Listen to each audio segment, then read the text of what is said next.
You ask Tiger to solve. This deals with linear equations with one unknown. The final result is w equals 19. Let's solve it step by step. Swap sides. Group all constants on the right side of the equation. Add 13 to both sides. Simplify the arithmetic.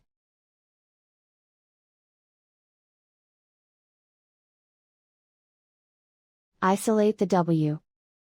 Divide both sides by 4. Simplify the fraction. Find the greatest common factor of the numerator and denominator. Factor out and cancel the greatest common factor. And so the final result is w equals 19.